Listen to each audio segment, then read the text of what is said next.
Pues Adolfo, te tengo que plantear, hay varias cosas que quiero discutir hoy contigo. Quiero empezar por el tema de la Junta. Yo creo que en Puerto Rico nosotros todavía es la hora que no entendemos cuál fue la razón por la cual llegó la Junta. La Junta ha dicho que se va a quedar y la Junta se quiere quedar porque ellos pueden interpretar que ya se cuadraron 3 presupuestos y con este próximo nos vemos. Y que Puerto Rico tiene acceso a los mercados, porque hay 2 formas de salir de la Junta. ¿Te molesta mucho la Junta? Bien sencillo. Cuadra 4 presupuestos y ve al mercado de valores en el sector municipal de bonos y vende donde venden todos los otros estados y demuestra al mercado, según la ley promesa, que en efecto tú cuadraste tus finanzas. Es decir, no solo es cuadrar tus finanzas teóricamente, sino que el mercado de valores en el sector municipal de bonos diga que en efecto tus finanzas están al día y esté dispuesto a reinvertir en Puerto Rico a través de emisiones de deuda nueva. No acueductos, sino cada una de las entidades del gobierno de Puerto Rico. Y así sales de la Junta. Bajo la ley promesa, salir de la Junta es bien fácil. Cuadra 4 presupuestos con ingresos y gastos recurrentes y acceso al mercado de valores de bonos del mercado municipal de los Estados Unidos, donde te confirmen que en efecto creen que tus finanzas están al día. Y saliste de la Junta, se fue, adiós, bye bye. Pero ahora mismo hay un asunto de interpretación, donde la Junta interpreta que no se han cuadrado los presupuestos porque no hay tal cosa como presupuestos cuadrados con fondos recurrentes y tampoco ellos entienden que hay acceso al mercado de valores y la Junta dice, pues me quedo.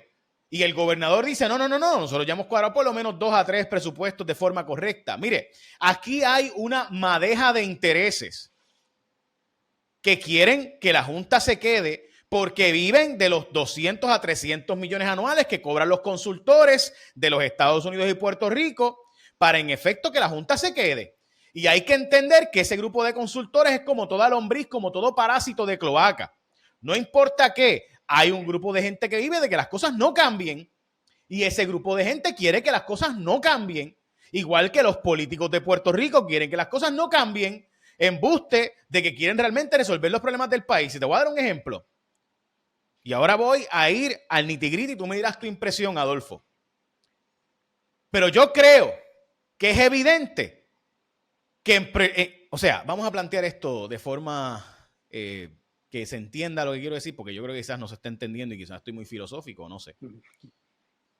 Pero Adolfo, vamos a decir esto así.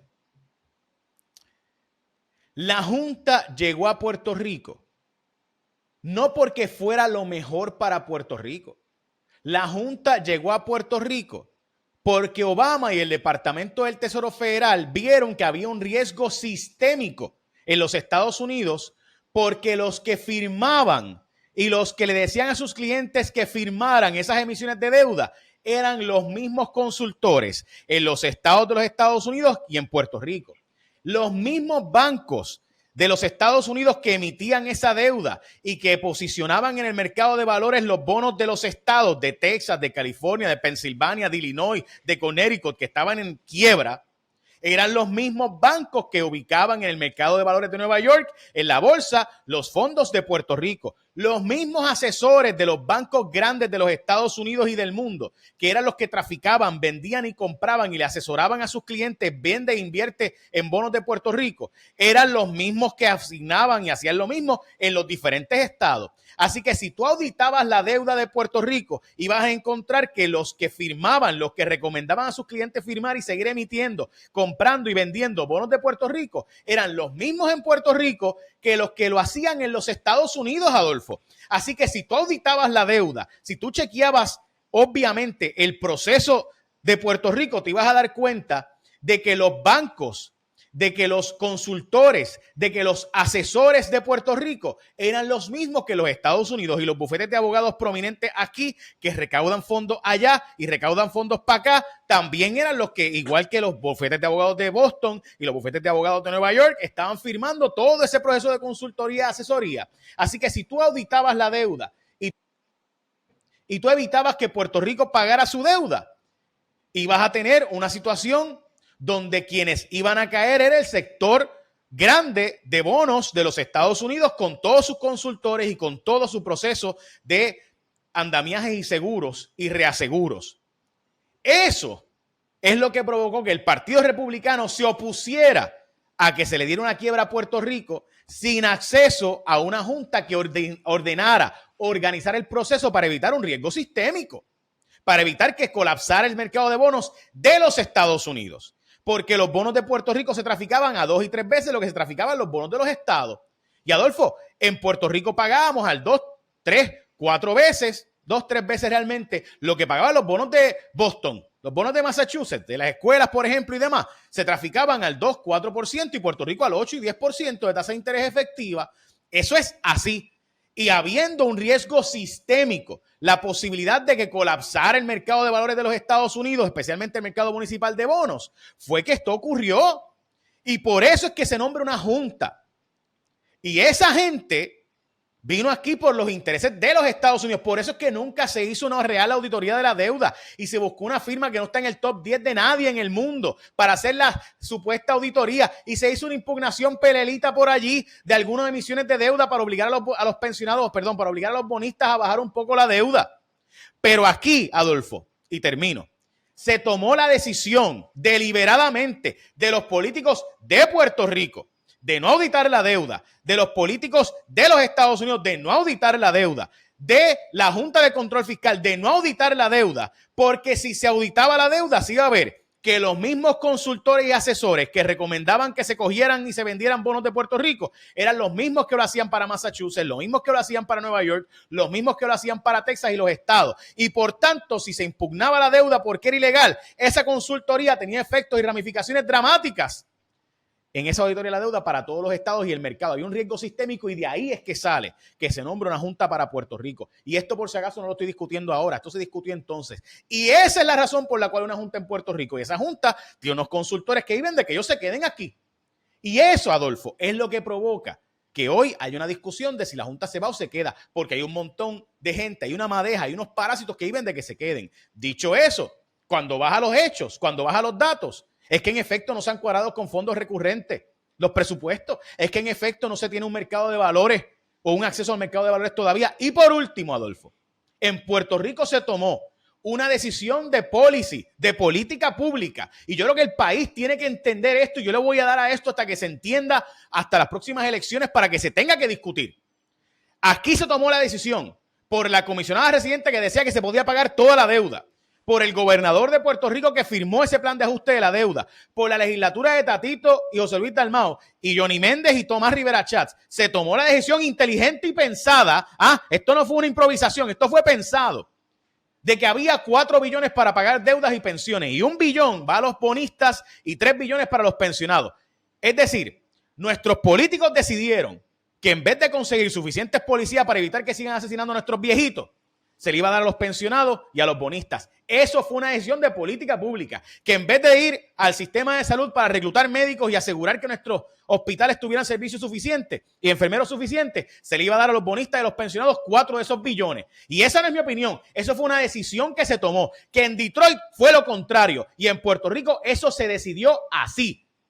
Y me molesta y me indigna cada vez que vemos que no hay policía suficiente y que no hay suficientes patrullas y que no hay sistema médico de Puerto Rico y que le echan la culpa a las aseguradoras que tendrán parte de la culpa. Pero ciertamente aquí hubo una decisión que se tomó por nuestra legislatura. Había 4 billones y habían 2 decisiones que tomar. O van para reclutar nuestros policías y nuestro sistema médico o van para pagar los bonos y a los pensionados, y se decidió pagar a los retirados del gobierno y a la policía que se dejó y a los sistemas médicos que cejó. Esa fue la decisión que se tomó, decisión que se pensó tomar y que se ponderó y que, modestia aparte, se advirtió en el 2018 y 19 con el plan de Cofina y en el 2021 con el plan de ajuste de la deuda del gobierno central, los famosos GOs. Esa decisión se tomó pensada y la Junta la aceptó, que se iba a sacar, porque de nuevo había 2 opciones: o los chavos van, esos 4 billones van para los bonistas y pensionados,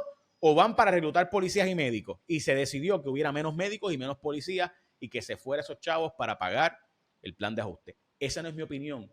Esos son los datos aprobados por nuestros legisladores y nuestros gobernadores con la anuencia de la comisionada residente que decía que se podía pagar toda la deuda. Te escucho, Adolfo. Mira, Jay, has dicho muchas cosas que yo creo que son importantes recalcarlas, ¿verdad? Y voy a empezar por lo último, que para que la gente también tenga algunos elementos claros. Tú planteas correctamente que eso fue pensado y evaluado. Y tengo que añadir a eso que eso fue pensado y evaluado y aprobado por la Junta de Supervisión Fiscal antes de que fuese aprobado por Cámara y Senado y eventualmente, ¿verdad?, firmado por el gobernador. Y en la Junta se le habían hecho en aquel momento unos requerimientos de poder utilizar algunos dineros para algunas de las cosas que tú mencionas. Y la Junta en aquel momento, que tenía una gente que había venido recién nombrada en aquel momento a la Junta, ¿verdad?, que eran de un tipo bastante conservador en aquel momento, que hubiesen querido que se pagase también toda la deuda, hizo unas recomendaciones específicas de cómo utilizar ese dinero y se habían trancado a la banda en eso, ¿verdad? Y eso fue parte de la negociación que finalmente se llevó a cabo, y eso fue el resultado que tenemos al día de hoy. Que yo hubiese preferido que se hubiese peleado un poquito más, ¿verdad? Y que no estuviésemos celebrando, que estuviésemos condenándonos a pagar una deuda por 40, 50 años y en algunos casos prácticamente a perpetuidad, como es el caso de Cofina, ¿verdad?, que está atado directamente a lo que es el elemento del sales tax o del IVU en Puerto Rico. Y tenemos al día de hoy entonces el resultado que tenemos. Que a Dios gracias que hoy tenemos de alguna manera alguna bonanza económica, aunque hay que decirlo, de manera artificial, porque viene a consecuencia de los fondos del programa y del plan de desarrollo económico que hemos tenido en los últimos años, que es pandemia, terremotos y huracanes, ¿verdad? Y ese ha sido el resultado de ese concepto de desarrollo económico que hemos tenido por los pasados años. Tú mencionas algo que para mí es importante hacerlo también aquí, recalcarlo, y es que la Junta no se va a querer ir.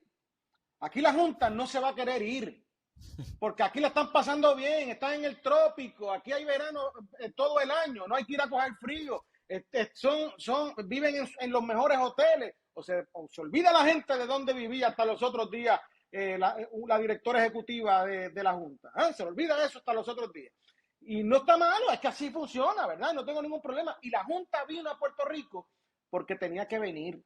Pero no tenía que venir porque los puertorriqueños necesitábamos un rescate como lo necesitábamos. Es porque la crisis económica que iba a generar que Puerto Rico se fuese al impago totalmente en los Estados Unidos, como tú planteaste hace un momento, fue lo que provocó la crisis en los Estados Unidos para que hubiese entonces una Junta de Supervisión Fiscal y se nos dijo, ¿es esto o es nada? Porque como no teníamos elementos para una quiebra como lo tuvo Detroit y no teníamos la seguridad o los elementos que pudiese tener un Estado, de pudiesen ser los rescates que hubiesen tenido, ¿verdad?, a través de lo que es el Tesoro y demás. Puerto Rico no contaba con absolutamente nada de eso y tuvo la consecuencia de que llegase a la Junta a Puerto Rico.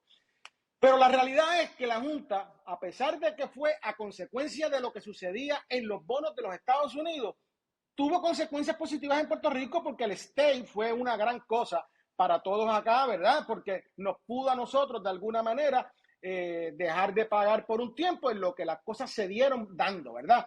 Pero también tengo que decir una cosa, Jay, si no hubiese pasado los terremotos, los huracanes y la pandemia, ¿cómo hubiese tenido que resultar entonces esos planes precisamente de repago de la deuda? Porque nosotros no hemos hecho o no hemos desarrollado una industria nueva.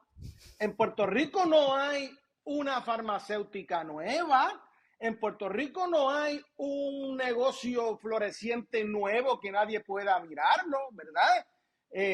Más allá de lo que posiblemente, y como tú has dicho en otro momento, una industria de entretenimiento en un sector particular. Más allá de eso, aquí no ha habido una producción desproporcionada en ningún sitio, ¿verdad? Así que si no hubiese habido esos tres elementos, ¿cómo hubiese quedado entonces ese repago de la deuda? Habrá que ver, ¿verdad? Pero no va a irse la Junta.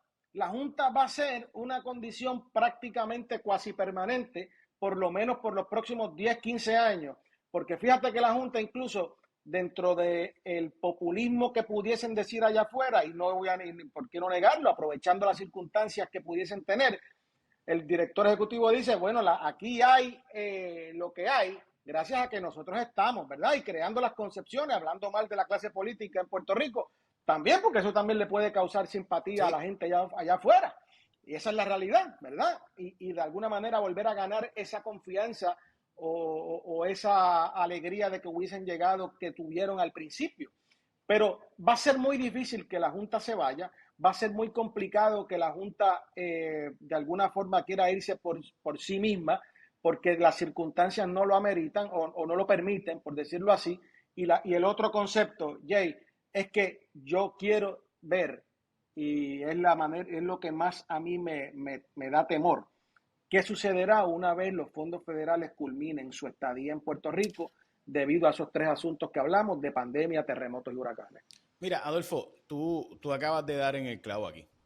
Ahora la Junta dice que se va a preocupar por el tema de desarrollo económico.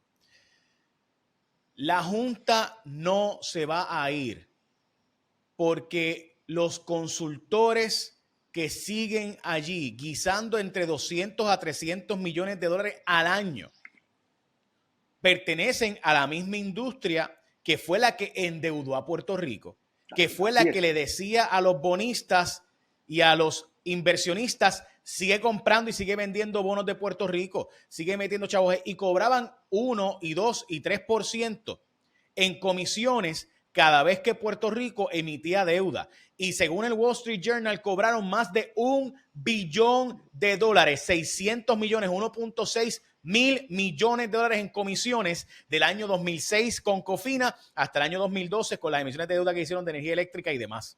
Esa gente se hartó de dinero gracias a que Puerto Rico se siguió endeudando. Y esos son los mismos consultores que están allí ahora diciéndonos cómo salir de disque la crisis.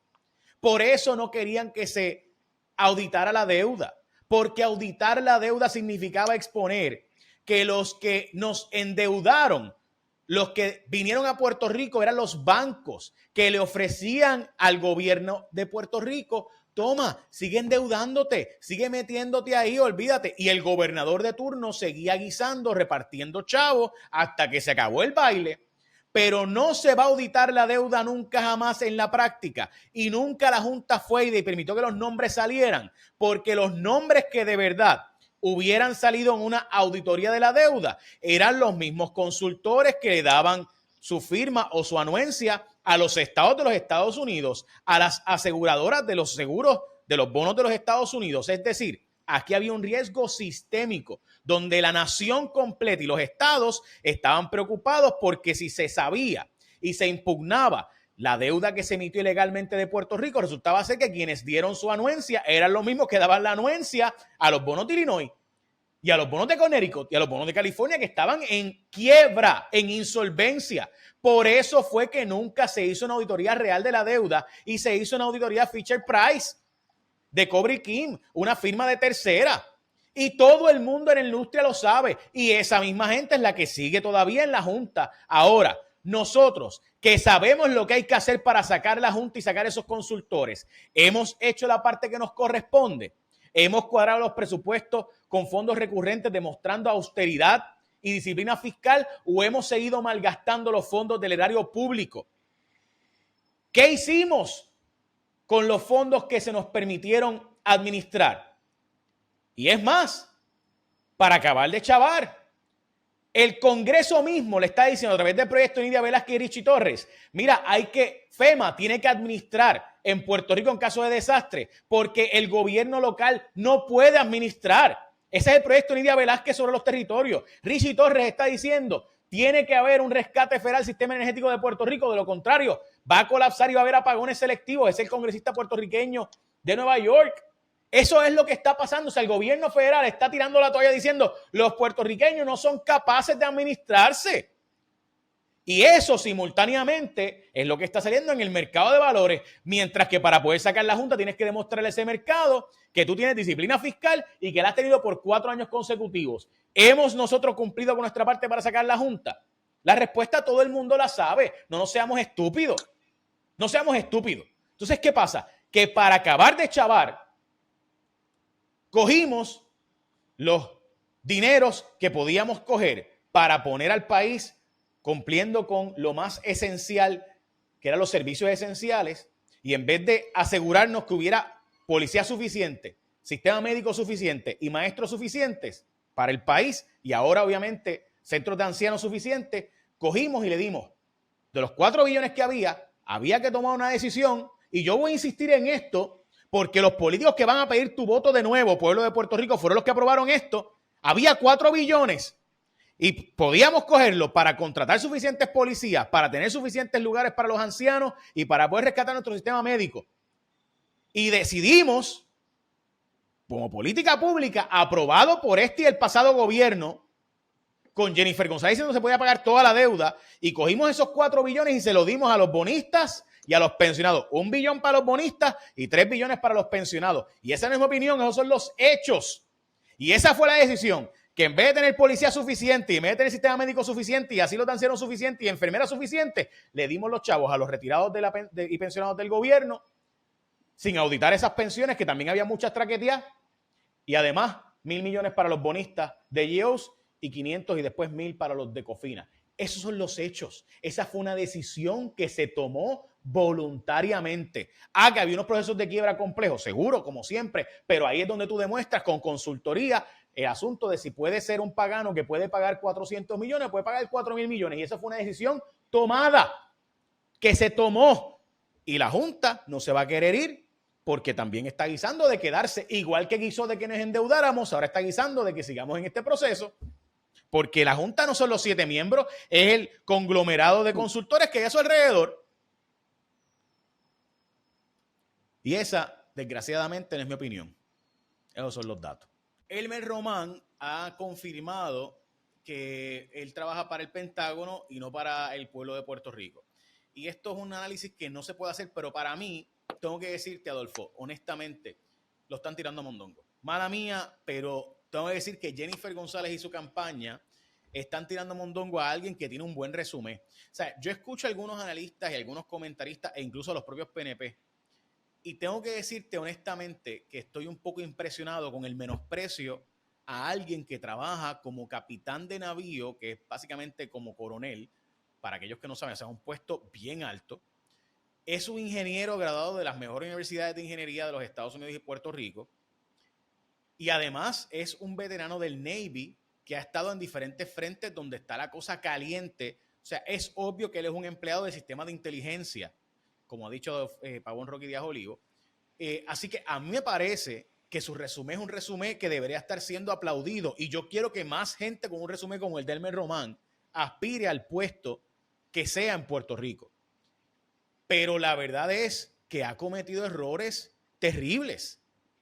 Para empezar, tú decir que no puedes dar una opinión porque tienes que preguntarle al Pentágono si puedes hablar de ese tema, pues entonces no puedes ser candidato a un puesto político de Puerto Rico, porque entonces cada vez que te preguntamos, oye, ¿tú estás a favor de la estadidad? Tengo que preguntarle al Pentágono. Mire, es que usted está a favor del SNAP, es que tengo que preguntarle al Pentágono. Mire, ¿usted está de acuerdo en la limpieza de Vieques y Culebra y el polígono de Tiro? Bueno, tengo que preguntarle al Pentágono. O sea, si cada vez que se le pregunten issues, va a estar teniendo que preguntarle al Pentágono si puede hablar o no de esos temas, pues caramba, pues entonces no estamos hablando de alguien que pueda presentarle al pueblo su servicio, una hoja de servicio como tal, está presentándole entonces la posición del Pentágono. Y el Pentágono, para aquellos que no saben, ¿verdad?, es el centro del aparato de defensa de los Estados Unidos donde Elmer trabaja. Y yo, o sea, para mí deberíamos estar orgullosos de que una persona haya llegado a esa posición y deberíamos estar aplaudiéndolo. Pero la verdad es que el coaching que se le ha dado para contestar a los medios que supuestamente y alegadamente él empezó el 30 de septiembre a ser contactado por Jennifer González. Estamos hablando de un exsecretario de Estado y un exsecretario de Seguridad Pública. Debería haber recibido un media training. Te escucho.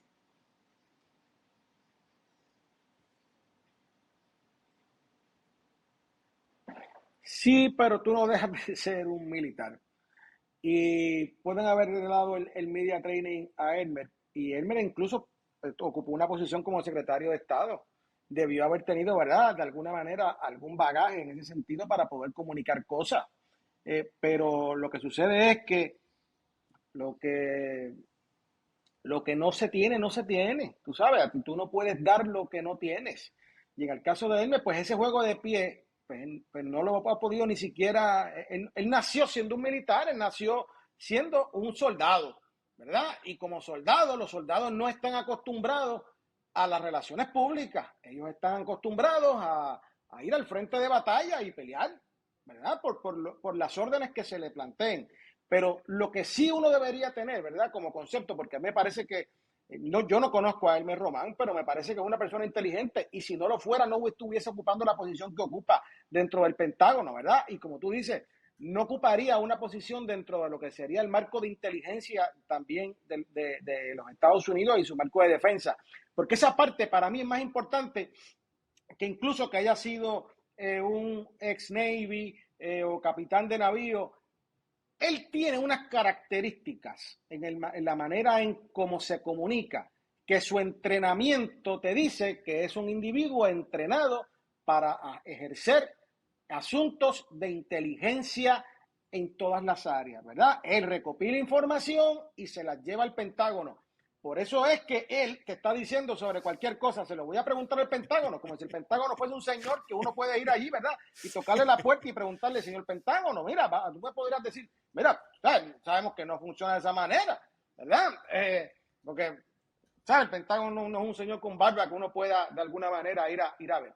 Así que él tiene unas características que evidentemente lo que te está diciendo es que él en toda su vida y toda su formación, él recopila información y se las lleva a los que le darán una orden de qué hacer con la información recopilada.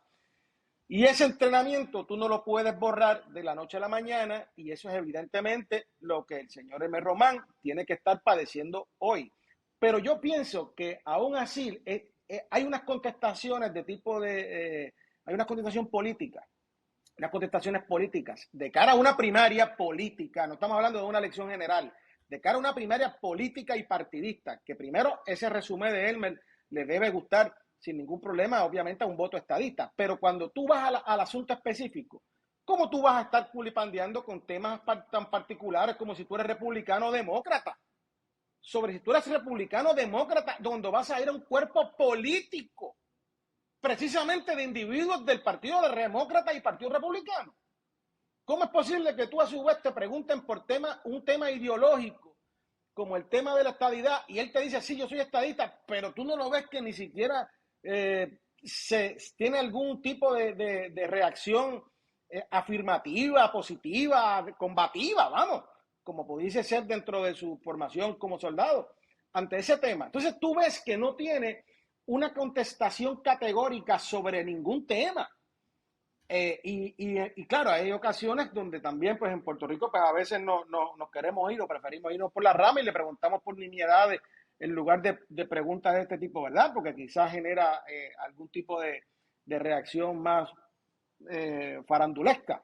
Pero en el caso de Elmer, vuelvo y te digo, me parece que más allá de que él tiene su formación y lo puede entender, mínimo debería asumir posturas categóricas sobre temas específicos en Puerto Rico, porque al día de hoy llevamos ya el anuncio viviendo con él hace 2 semanas y no sabemos la posición de él en nada. O sea, no sabemos nada. O sea, y mi problema es que si tú mañana le vienes y le preguntas, ¿usted almorzó esta tarde? Bueno, voy a ver, consultarle al Pentágono, porque yo no sé si lo que yo almorcé se puede catalogar como un almuerzo, o sea, a lo mejor era un snack y tengo que verificarlo. O sea, ese tipo de vida tibia, por decirlo de alguna forma, me parece que para una primaria política como la que vamos a tener el próximo año, no le ayuda en absolutamente nada en términos políticos, ¿verdad? Así que no solamente debieron haberle dado un coaching en términos de cómo se va a manejar esto, sino que también debieron, ¿verdad? Mandarle un cursito intensivo. Estoy seguro que José Aponte estaría muy disponible de poderlo ayudar en eso, por lo menos por 2 semanitas. José Aponte lo pule y lo deja nuevo, pero evidentemente no pasó. Bueno, pero José Aponte no deja de ser director Adolfo, de misión estadista, así que me imagino que él tendrá que ayudar a todos los que digan que son estadistas. El que no tiene juego de pies político no lo tiene. Pero Adolfo, yo tengo que plantearte esto y lo digo con el corazón en la mano.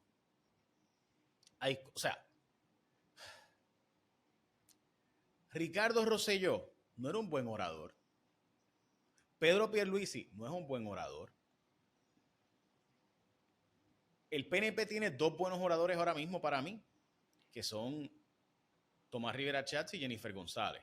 Esos son los 2 oradores, así que yo puedo decir que uno puede escuchar y para bien o para mal hablan de forma con la que tú puedes estar de acuerdo o en desacuerdo, pero pueden tener un buen discurso. En el caso de Rivera Chats, cuando le da la gana, porque pues Rivera Chat pues a veces en sus discursos pues tiene ganas de fastidiar en vez de, ¿verdad?, abonar.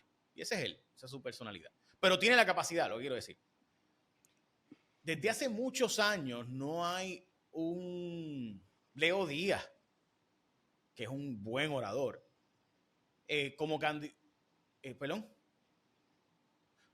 también un gran orador del PNP hace mucho tiempo. Pedro Figueroa también yo fue... diría que Ronnie Jarabo fue el último gran orador que tuvo la política de Puerto Rico. A mí me encantaba escuchar a Orestes Ramos, obviamente era un niño, pero recuerdo que era una persona con que tú podías escuchar de corrido, y igual que su hermano, by the way. Ninguno se ha destacado, ninguno ha ganado. O sea que la oratoria no puede decirse, obviamente Pedro Figueroa sí, pero bueno, y Ronnie Jarabo en sus momentos. Pero me refiero que recién, en los pasados 20, desde que Charlie Rodríguez perdió la alcaldía de San Juan, yo no recuerdo así un gran orador, que no sea quizás Aníbal, que Aníbal sí es un buen orador, pero tampoco era un tribuno. O sea, mi punto es que no hace falta necesariamente que tú seas un gran orador, pero sí tienes que sonar coherente y tienes que sonar que tienes un plan. O sea, yo esperaba una persona que diga, ¿por qué tú estás corriendo para comisionar residente? Pues yo tengo una pasión. Yo me siento apasionado con el tema de Puerto Rico, porque el potencial de Puerto Rico de aportar a la nación de los Estados Unidos produciendo y no dependiendo requiere un comisionado residente full time en Washington, donde se resuelven los verdaderos asuntos que afectan el día a día de los puertorriqueños, y ese potencial hay que maximizarlo. Eso no es difícil de decir. Y yo lo voy a hacer proponiendo 1, 2, 3, 4. Eso no es difícil de decir. Es más, pues yo estoy 100% seguro que Elmer Román tiene la capacidad de memorizarse eso. Porque si trabaja en el sistema del aparato de defensa de la nación, haciéndole los briefings de inteligencia a los... Porque por si acaso, gente, cuando tú tienes una posición como la que él tiene, lo que tú haces es que redactas unas cosas para los que están más arriba que tú. Y tú trabajaste en el aparato de inteligencia del Navy, porque, ¿verdad? Y lo digo ahora con mucho respeto, compañeros. O sea, yo escucho a algunos que hablan que trabaja para la CIA. No, gente, el Navy tiene una división de inteligencia. O sea, igual que... Y los Marines tienen una división de inteligencia. O sea, el IC, que es el Intelligence Community, tiene 18 componentes distintos y tiene 2 que son sus propias agencias, la CIA y básicamente NSA, que está dentro del ODIN. Y eso, así es que funciona el aparato de inteligencia de Estados Unidos. Pero de hecho, uno de los grandes escándalos del 911, perdón, uno de los grandes escándalos es que el aparato de inteligencia no se comunicaba lo suficiente. De ahí sale crear el IC, ¿no? De crear todas estas, porque hay, o sea, que no necesariamente, lo que te quiero decir con esto no es que no trabaje para la CIA, puede trabajar para la inteligencia de los Estados Unidos, pero tú no estás, o sea, esas cosas no se publican, gente. O sea, esas cosas, o sea, el FBI tiene una división de inteligencia, el FBI en su división de inteligencia acaba de coger al embajador cubano, embajador americano, que trabajaba como espía cubano, y fue el FBI quien lo cogió. O sea, entendamos que estoy planteando, o sea, no hace falta necesariamente que tú trabajes en la CIA o la NSA para trabajar como ¿verdad?, en el aparato de inteligencia. Déjame hacer la pausa y regreso un poquito más con esto, porque parece que es importante puntualizar el futuro de Elmer Román, porque honestamente va a pelear contra 2 políticos de carrera. Entonces la pregunta es, ¿queremos políticos de carrera o queremos políticos que tengan otro resumen? Yo te admito que me cuesta ver cómo se está deteriorando rápidamente una candidatura que honestamente yo pienso que deberíamos querer más gente como Elmer Román en la política de Puerto Rico. Más gente con ese resumen. En Puerto Rico deberíamos querer más Elmer Román, capitán de navío, equivalente a coronel del ejército de los Estados Unidos en la Marina. Tipos que aparentemente trabajan para la inteligencia del Navy dentro del aparato del IC, de la comunidad de inteligencia de los Estados Unidos, 18 componentes distintos. El Navy tiene una división de inteligencia. De hecho, como les decía, el FBI acaba de sacar con su división de inteligencia, el FBI acaba de sacar en su división de inteligencia, o sea, sí, el FBI tiene parte de un aparato de inteligencia, donde acaban de lograr encontrar un espía cubano infiltrado como embajador de Estados Unidos, nada más y nada menos, casi nada. Eso es algo escandalosísimo, lo acaban de arrestar ayer. Y ese aparato de inteligencia del Navy aparenta ser, ¿verdad?, que Elmer Román, según lo que uno escucha, pues trabaja para él, y esto pues lo que ha salido ya públicamente. Yo creo que deberíamos querer más Elmer Román con un resumen como ese. Pero está colapsando esa candidatura de manera magnánima, absurda, porque simplemente no se ha sabido construir una narrativa y se ha permitido que la oposición a Jennifer González le defina el candidato y lo marque como un incompetente. Entonces, si tú estás marcado como incompetente y lo primero que hacen cuando te preguntan cosas básicas como el tema del aborto, tú empieces a trastabillar y sonar, o que te preguntan, ¿tú eres republicano o demócrata? Y tu respuesta es, yo no sé, y no la definen como tal, y le preguntan, bueno, pero ¿cómo tú vas a poder trabajar en el gobierno de Puerto Rico? No, es que yo tengo una excepción porque el Hatch Act no aplica a Puerto Rico básicamente en estos temas porque Puerto Rico no es un partido nacional, los partidos locales. No, y cuando te hacen una pregunta de cuál es tu ideología, no tienes no tienes respuestas contundentes para nada. A mí me impresiona ver cómo cuando se le preguntó sobre los terrenos de la Marina y la limpieza de esos terrenos, la posición de él sea, tengo que preguntarle al Pentágono a ver básicamente qué yo puedo responder. Si eso es así, esta candidatura está colapsando dramáticamente y a mí, te voy a decir esto, Adolfo, yo sé que quizás alguna gente se molesta conmigo, pues dice, pero adiós, Jay, Jennifer González barre contigo, no te da entrevista y tú ayudas, pero es que la verdad es que no puedo ser deshonesto. A mí me parece que en Puerto Rico deberíamos querer más Elmer Román en la política y menos carreristas políticos, que son los que tenemos. Pero si es a este nivel de incapacidad de con hilaridad plantear posiciones claras y contundentes de yo pienso así, así, yo soy así, así, o yo voy a declararme independiente, llegar al Congreso, que Carlos Romero Barceló era demócrata, pero en un momento dado se decía, mire, aquí no importa republicanos o demócratas, aquí es el que ayuda a la estadidad. Esa es, y yo voy a hacer caucus con el que ayude a la estadidad. ¿Es una posición válida? Te escucho.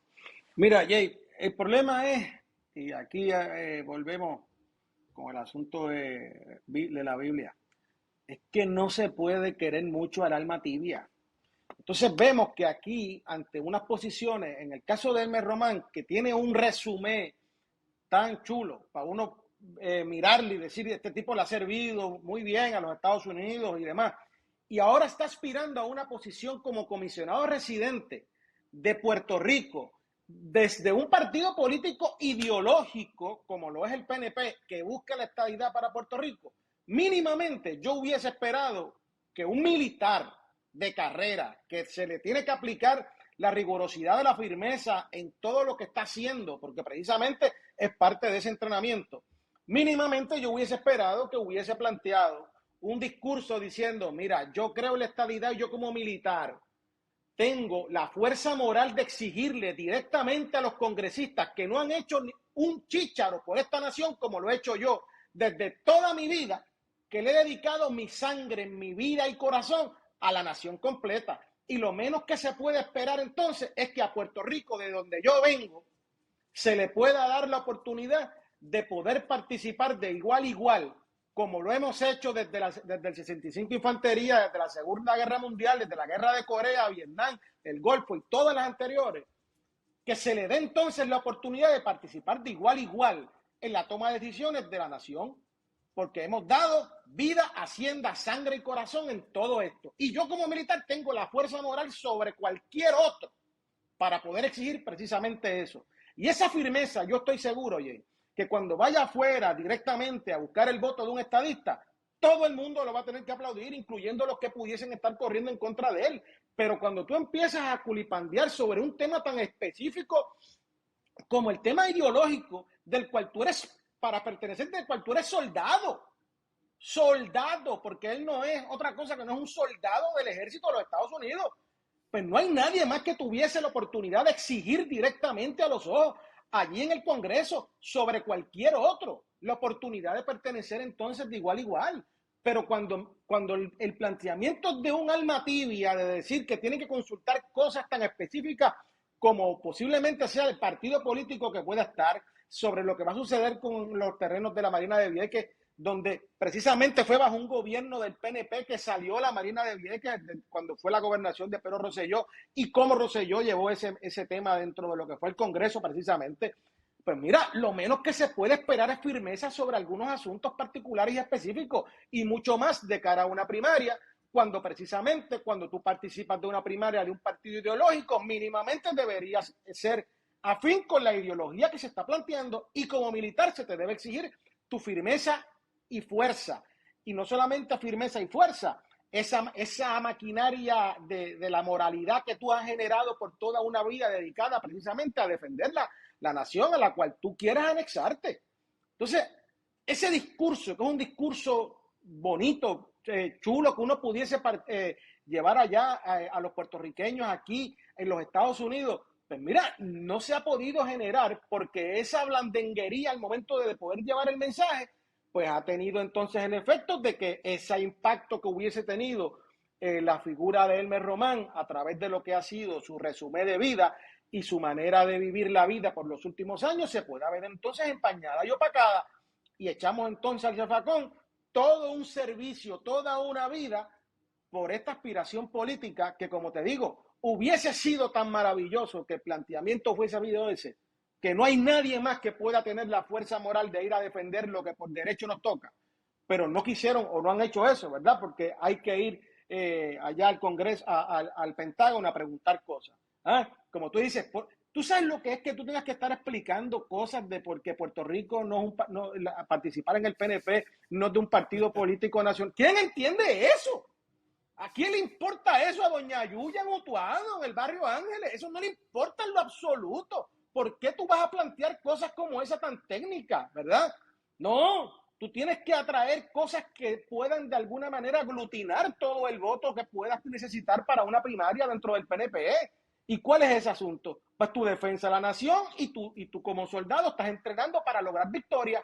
Y como victoria va, y precisamente para lograr esa victoria, una de ellas es que tú vas a tener como una misión lograr la estabilidad de Puerto Rico una vez tú llegas al Congreso y que te conviertas en el último comisionado residente de Puerto Rico. Pero no, es que no hay esa manera de poderlo plantear y decir como te lo estoy planteando, pero a mí me parecería tan lógico, tan básico el poder decir esto si yo tuviese ese bagaje en mi hoja de vida, en mi resumen, y fuese un candidato a comisionado residente. Ese fuese mi planteamiento, y creo que hubiese tenido unas repercusiones allá afuera, no solamente incluso dentro de los estadistas, sino en todos aquellos que creen en la ciudadanía americana, altamente positivo. Y lo que tenemos entonces es una blandenguería en términos de mensaje, sin ningún propósito y sin ninguna otra cosa que lo que se está discutiendo el día de hoy de Elmer Román no es su resumen, sino otros asuntos estéticos. Mira, yo quiero cambiar el tema, pero antes de cambiar el tema, quiero plantearte algo que a mí me molesta un poco y a la misma vez me hace sentir incómodo. Porque como analista político uno debería ser fuerte, contundente, pero no puedo serlo en este caso. Quizás porque yo tengo un soft spot para la gente que entra a la milicia y que viene de abajo, porque en muchos casos la gente que entra a la milicia y que viene de abajo lo hace por razones estrictamente económicas. Así es. O sea, así que yo no puedo tener, o sea, yo escucho a alguna gente plantear las barbaridades que ha hecho Estados Unidos y su ejército, y rápido le tiran a matar al gobierno de los Estados Unidos y demás, y ha hecho, ¿verdad? Porque no ha habido ninguna potencia mundial que no haya hecho sus barbaridades. De hecho, la naturaleza humana es cometer barbaridades cuando tienes el poder, y esa es la historia de la humanidad. Si usted busca la historia de la humanidad, dígame cuál poder en la historia no ha cometido barbaridades cuando ha tenido el poder para cometerlo. Y en el caso de Elmer Román, pienso que le queda poco tiempo para poder rehacer su discurso. Porque de lo contrario, ni siquiera los PNP que están con Jennifer González van a poder defenderlo. Y lo que van a hacer es que al revés, hasta lo van a derrotar, porque lo ven como un weak link contra el candidato del Partido Popular. Así lo veo yo. Así que cuidado que la propia gente de Jennifer ayude a que lo saquen, a que lo derroten en la primaria, en vez de ayudarlo a que gane. Y digo esto porque así funciona la política, gente. Si los muchachos ven que van a perder, ven un candidato que no los representa a ellos y esa es la que hay. Cambiamos el tema. No sé si estás de acuerdo conmigo, pero tengo que plantear esto. O sea, que si Elmer no logra rehacer, y te voy a ser honesto, Adolfo, si él va a estar trabajando full time en el Pentágono, como él ha dicho, hombre, y obviamente pues que tiene que trabajar. O sea, aquí los políticos carreristas son los que pueden darse el lujo de hacer campaña y a la misma vez tener un trabajo. Así que si usted no es millonario, pues usted tiene que trabajar mientras es candidato. Y Elmer está ahora mismo en el Pentágono trabajando y en el Congreso trabajando, mientras que está con nosotros de precandidato. Así que va a ser bien difícil que pueda rehacer un discurso y dedicarse a ir casa por casa con Jennifer González mientras está trabajando en el Pentágono. Esa es la verdad. Esa es la verdad. Así que yo veo bien difícil la situación para Elmer Román, pero por eso es que sus expresiones tienen que ser categóricas sobre asuntos categóricos. Porque si tú, incluso cuando no vas a tener la oportunidad de poderte manejar en términos políticos de una campaña porque tú tienes tus asuntos que atender, ya bien tienes que hacerlo perfectamente, tienes que vivir, seguro que sí, esa es tu vocación de servicio en el Pentágono, todo eso adjudicado. Pues las oportunidades que tienes para poder expresar precisamente lo que tú opinas sobre temas puntuales, tienes que ser categórico, porque entonces ya perdiste otra oportunidad que tu ausencia del proceso por estar cumpliendo, como debes cumplirlo, con tus asuntos en el Pentágono y en el Congreso, no te van a permitir. Pues entonces tú tienes que decir las cosas que tienes que decir para que cuando tú estés en tu casa la gente se acuerde de lo que dijiste y no de tu silencio.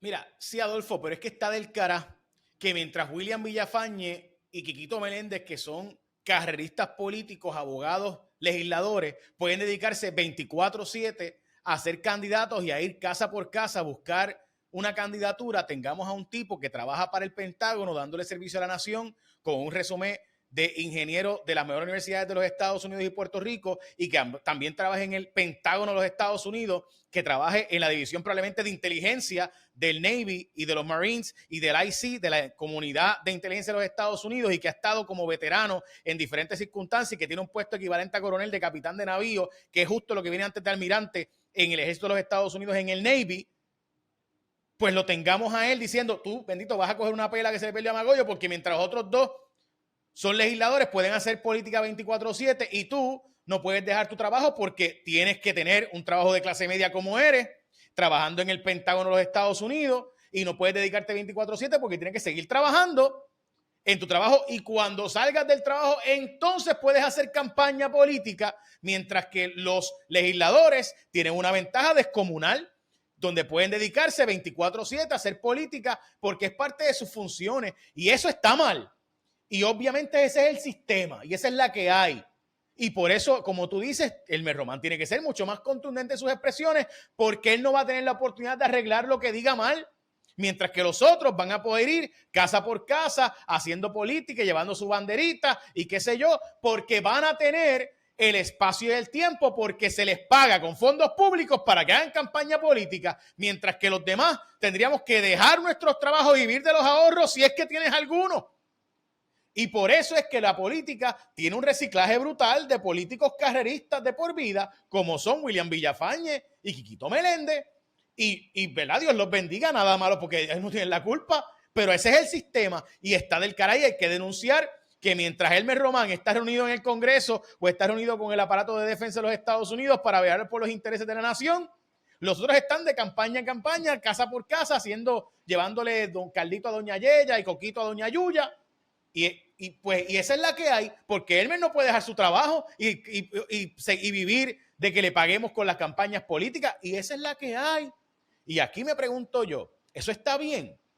¿Eso no le da una ventaja desleal y desmedida en la democracia a nuestros legisladores electos? Pues sí, gente, ese es el sistema. Y por eso tenemos tanto reciclaje de políticos que siguen a perpetuidad en esas posiciones. Pero Elmer tampoco, oye, Elmer sabía lo que se estaba metiendo y Elmer sabía contra quién iba a competir, ¿verdad? Él sabía que esa desventaja la pudiese tener, ¿verdad? Como la tiene. Por sí, eso pero es un asunto de policy, Adolfo. Es bueno, así, claro. Claro, lo sabía. Pero es que si yo quiero ser alcalde de San Lorenzo y voy a competir contra otra persona que sea legislador o alcalde, pues me chavé porque en mi caso tengo que dejar mi trabajo para poder dedicarme a hacer campaña, o pues. Yo quizás pueda hablar de eso todos los días. Lo sé. y perfectamente. ¿Tú puedes hablarle causa personalmente? Y en el caso por eso es precisamente que las oportunidades que se tienen precisamente para poder decir y llevar el mensaje debe ser categórico y puntual.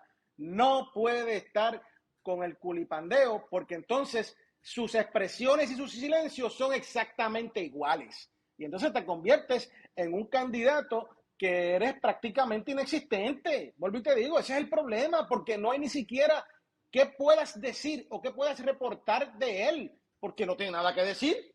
Tú sabes, tú no puedes replicar nada de él porque no tienes nada que decir, porque no dijo nada. Y esa es la preocupación en términos de cómo tú proyectas, políticamente hablando, un candidato que no puede decir nada o porque no puede hacer nada porque no está. Y en otras cosas, cuando dice, no dice nada. Pues entonces, ¿cómo tú vas a proyectar esa candidatura? Más allá de lo que pudiese ser la figura y presentar un resumen, ¿verdad? Que tiene su peso, pero la gente necesita escuchar a la gente sobre cosas, sobre ideas. Estipulado que la situación de Elmer Román, Elmer está apretado. No va a tener el tiempo ni la disponibilidad. Es la verdad, va a estar difícil. Pero deberíamos querer más Elmers en la vida política y menos carreristas políticos. Esa es mi opinión, tenía que decirlo. De nuevo, con su resumen. Ingeniero, veterano, capitán de navío, equivalente a coronel del Ejército de los Estados Unidos, trabaja para el aparato de defensa y de la inteligencia del aparato de los Estados Unidos. O sea, yo quisiera más puertorriqueños con ese resumen corriendo y menos carreristas políticos a los Georgie Navarro corriendo, pero el sistema está hecho para que se reciclen los carreristas políticos y para que se descarten las personas que, como Elmer Román, pues no tienen necesariamente el espacio o la diatriba discursiva de poder plantearle a la gente sueños y venderle pajaritos preñados. Ok, vamos al próximo tema. Es que la verdad, Adolfo, está el cara. Mira, hay otro tema que quería tocar contigo y es el tema del... ¿cómo es que se llama él? Déjame, estoy buscando el nombre ahí, aquí. Él se llama el coronel Robert Rivera, de la policía. Mira ese caso. El coronel Robert Rivera, by the way, me cae súper bien Roberto Rivera, coronel.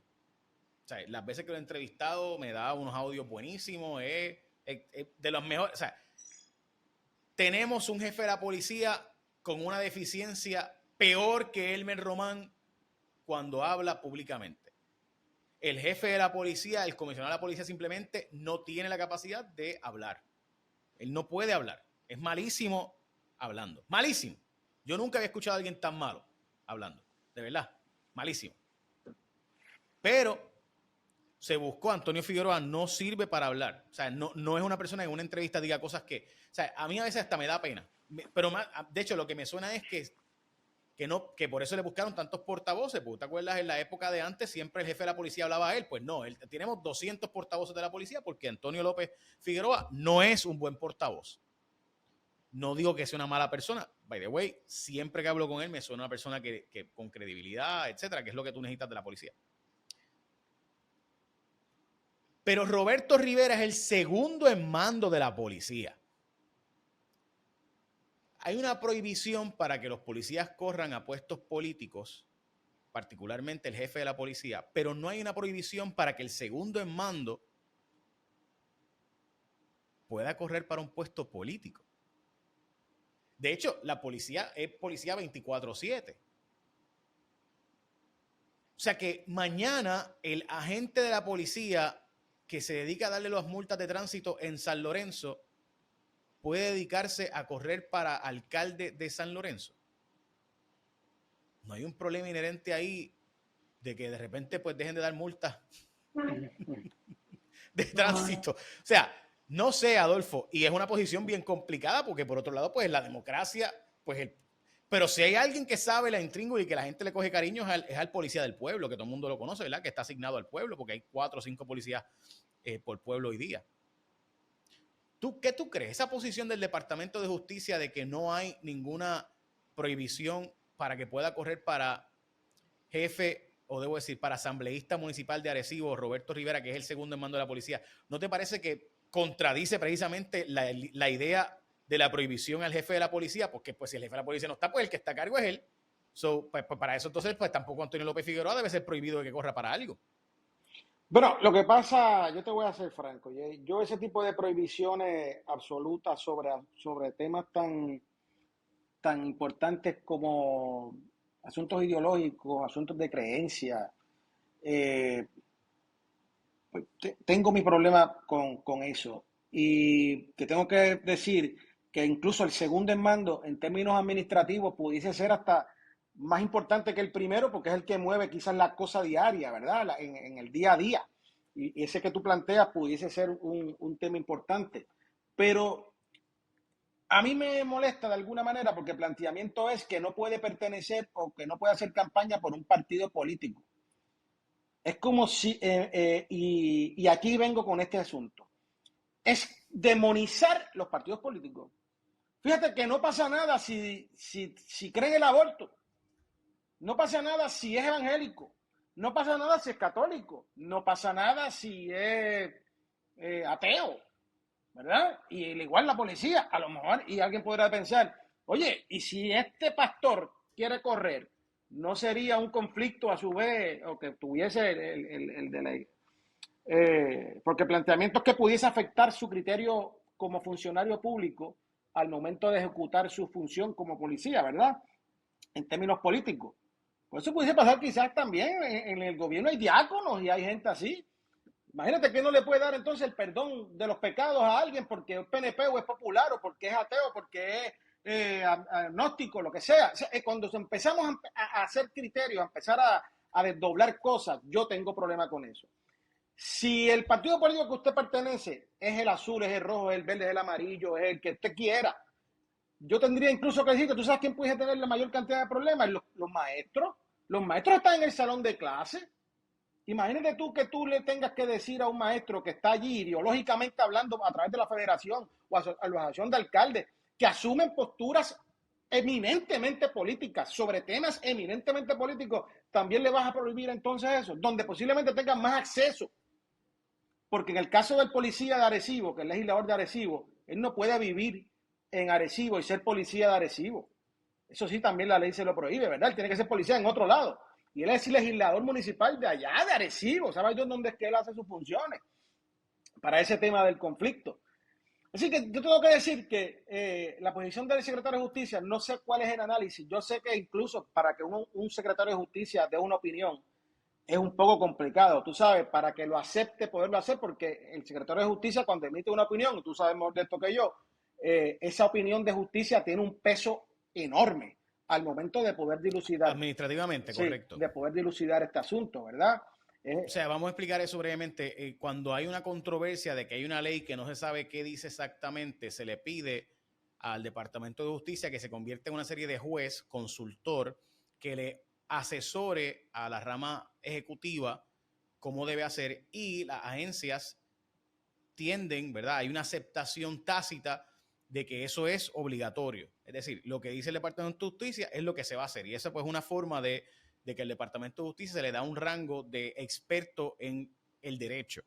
y por tanto las opiniones consultivas que no se pueden hacer en los tribunales en Puerto Rico, porque los tribunales tienen que haber un caso de controversia, se tienen que llegar a un caso, una controversia en los tribunales, pues en Puerto Rico eso no se puede hacer. Hay estados que sí se permiten llevar casos controversia a los tribunales sin que haya una controversia real, sino que hay lo que llaman una opinión consultiva. En Puerto Rico eso no se puede hacer. Así que se va donde el secretario de Justicia le pregunta, secretario, deme una interpretación, y el secretario de Justicia pues da una interpretación. Y en este caso el secretario de Justicia ha dicho pues que él no ve una prohibición, y no la hay, porque en efecto la prohibición es para el jefe de la policía. Pero aún así, vuelvo y te digo, y como tú dices, una vez el secretario de Justicia hace su opinión, ese es el ruling en la rama ejecutiva, prácticamente desde que de ahí para adelante se va a seguir sobre ese asunto. Y el secretario de Justicia no acoge todas las peticiones de hacerle consulta, ¿verdad? Así que esta también tiene una característica particular por la situación que se tiene. Pero vuelvo y te digo, yo honestamente tengo problemas con ese tipo de limitación. Yo sé que hay personas que pueden tener o abusan de eso, ¿verdad? Y que no pueden tener otra gringola que no sea el partido político que pertenecen. ¿Ok? Yo sé y te hablaba, y esto pasa en todos los partidos políticos. Aquí no eximo a ninguno, ni populares, ni PNP, ni independentistas, porque yo vi cómo se discriminó contra un profesor de la Universidad de Puerto Rico porque era estadista y no le querían, y abogados y directores de departamento independentistas no le quisieron dar el puesto porque era un profesor estadista. Así que esto aplica a todo lo largo y ancho de Puerto Rico, tanto rojo, azules, verdes, amarillos, lo que sea.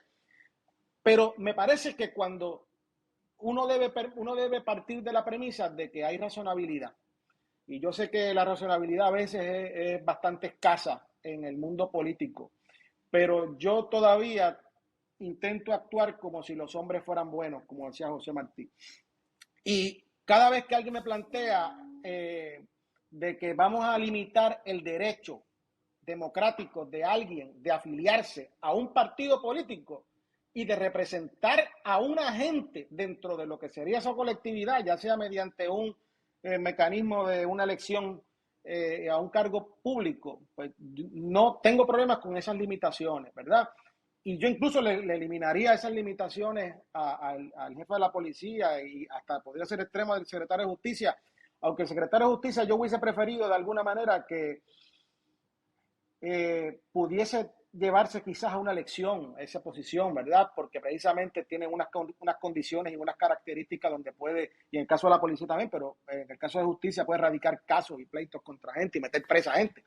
Pero me parece que esas prohibiciones por asuntos puramente partidistas, porque fíjate que es una prohibición de que si perteneces a un partido político X no puede, pero si aspiras independiente, no tiene problema.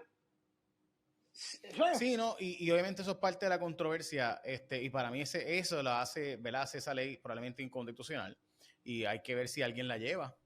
Obviamente hasta ahora no ha habido ningún jefe de agencia que la lleve, porque la forma en la que se escribió probablemente lo hace inconstitucional. El problema es que tiene que ser un candidato independiente a quien se le impida, y entonces, o sea, tiene que ser un jefe de la policía que se le impida ser candidato, y entonces independiente, y entonces llevar el pleito, imagínate.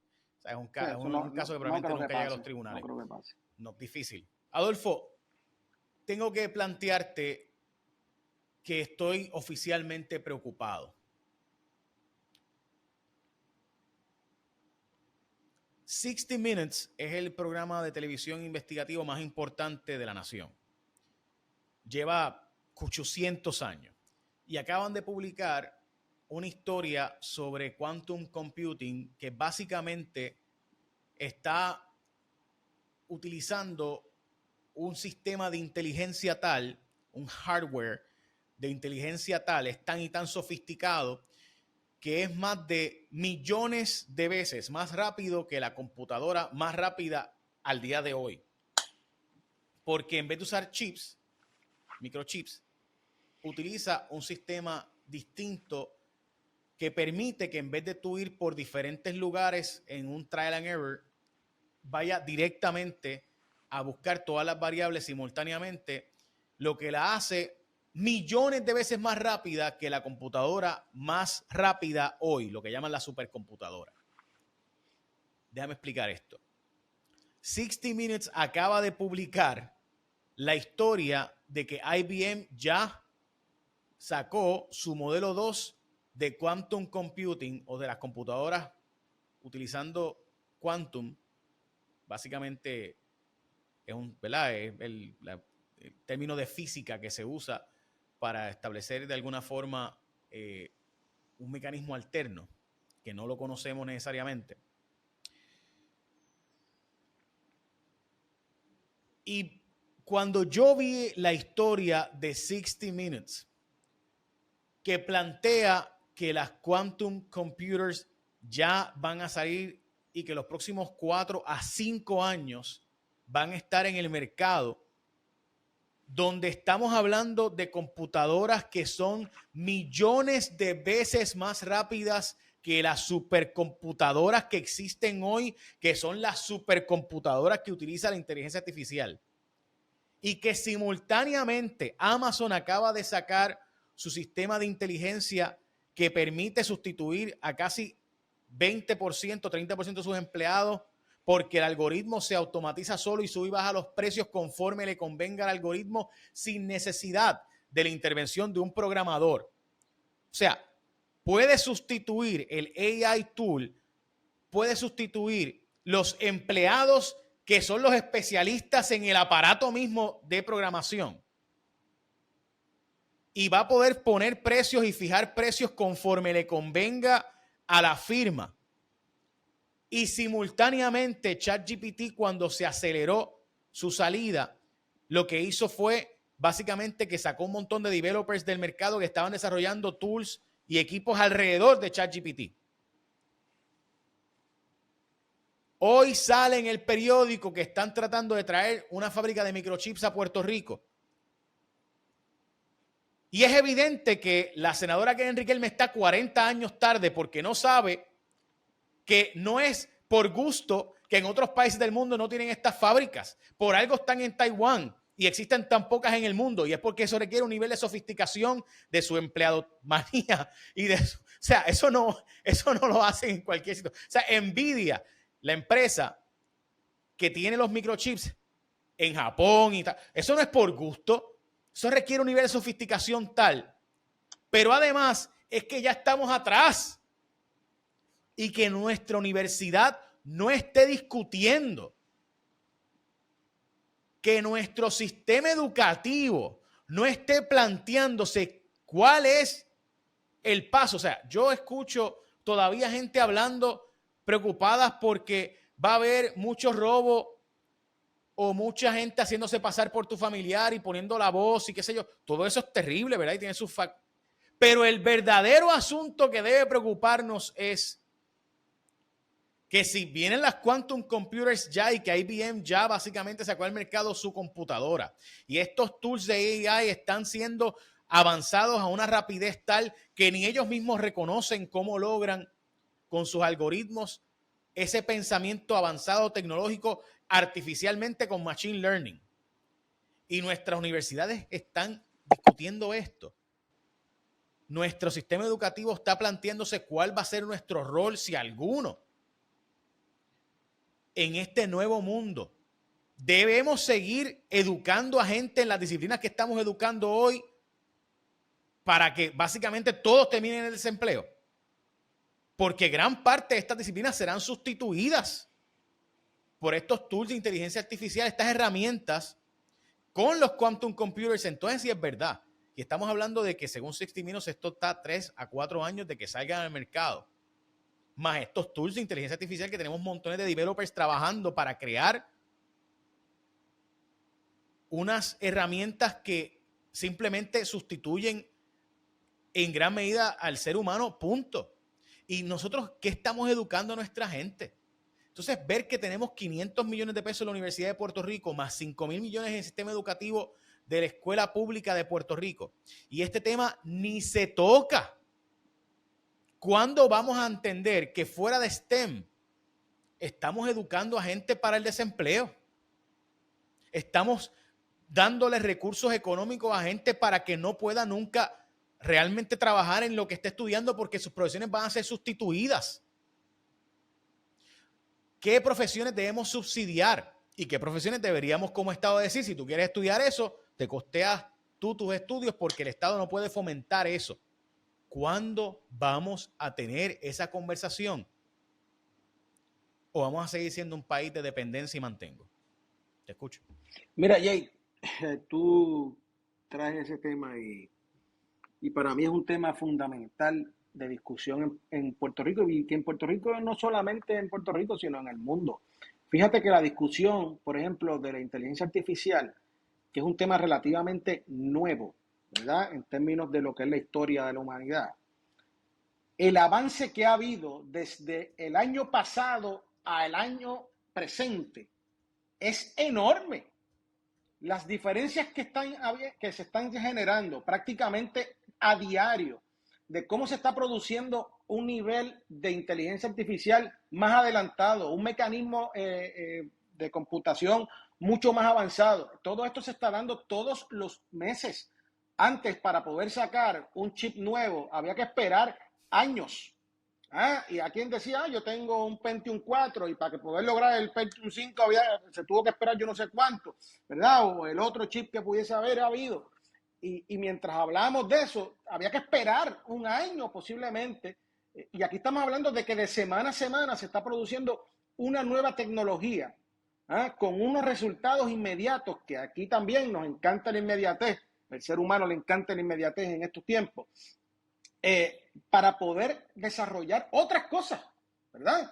Y sabe Dios hasta qué límite se pueda llegar. A lo mejor aquí estamos hablando de que se puedan desarrollar medicinas, vacunas, metiéndole toda la información que puedan haber de ingredientes que puedan haber y quizás se puedan desarrollar a través de esos mecanismos de computación resultados que pudiesen ser, ¿verdad? Prácticamente inmediatos al poderle de alguna manera hacer algunas corridas sobre lo que pudiesen ser esos resultados, ¿verdad? Y uno no lo sabe. Pero la inteligencia artificial, que hoy la utilizan algunos muchachos en las escuelas para hacer el ensayo del Principito y hacerlo rápido y que la escuela, ¿verdad?, no le tome más de 5 minutos hacer. De aquí a lo que puede ser el futuro, yo creo que no estamos viendo la dimensión de lo que esto pudiese llegar a ser. Y en Puerto Rico, mientras tanto, estamos dando bachilleratos en estudios generales. Que nadie en el mundo, yo no sé si tú conoces alguien que trabaje en algo que desarrolle a base de estudios generales. Mientras allá afuera, y si alguien está estudiando allá afuera que nos está escuchando, no lo estoy diciendo nada, ¿verdad? No es particularizando contra nadie, sino es en efecto de lo que pudiese ser la producción para la gente allá afuera. La inteligencia artificial, las ciencias y matemáticas, es el futuro de lo que está sucediendo. Y a mí a veces me da un poco de histeria que estemos viendo que están pasando todas estas cosas y a su vez en asuntos tan puntuales como pueden ser también el desarrollo de la medicina en Puerto Rico. Los pocos médicos que se están graduando de aquí, en lugar de, muchos de ellos, en lugar de poder ver que pudiesen sanarle la vida o curar a alguien, muchos de ellos, por esta inmediatez, por este mundo en que estamos viviendo, prefieren dedicarse al mundo del Botox en lugar del mundo de poder curar gente, ¿verdad? Porque puede resultar ahí, tienen un revenue mucho más rápido. Y así es la vida, no los culpo, y no ¿verdad? tienen que esperar porque el plan médico les pague. Sí, no tienen que esperar porque el plan médico les pague. Es un tema que es relativamente rápido, sencillo. Todo el mundo quiere verse mejor porque sale mejor sin la necesidad de filtros, aunque se los apliquen en Instagram. Te voy a decir lo que me dijo un amigo mío que trabaja en ese mundo. Me dijo, mira Jay, antes yo me dedicaba a bregar con los pacientes de cáncer y ahora me dedico a hacer que la gente se vea mejor. Emocionalmente era la cosa más difícil del mundo decirle a alguien te vas a morir o vas a tener una condición que probablemente provoque tu muerte versus sentarme con alguien y decirle lo bien que se va a ver. Y escogí eso. Así me dijo. O sea, escogí porque simplemente emocionalmente me destruía tener que sentarme a hablar con alguien de una enfermedad tan terrible como el cáncer versus ponerle botox y cositas a la gente. Así que pues, y de hacerte ver como que lo bien que te vas a ver. Y emocionalmente, pues no podía bregar con estar tratando de sentarme con alguien a decirle las circunstancias de su cáncer versus decirle lo bien que se va a ver próximamente cuando le haga este trabajito y esto otro. Y me convenció a ponerme pelo, así que voy a ponerme pelo pronto. No sé si lo estás haciendo para darme un golpe Quiero también. Competir con Hermes Román, tú sabes que estoy en ese proceso de me avisa si te cobra muy caro entonces No, es un precio razonable. Todo depende de tu... No, es caro, bien caro. Bueno, Adolfo, vamos a dejarlo hasta aquí porque no tenemos tiempo para más y no quiero tampoco abusar de ti. Gracias, brother, como siempre.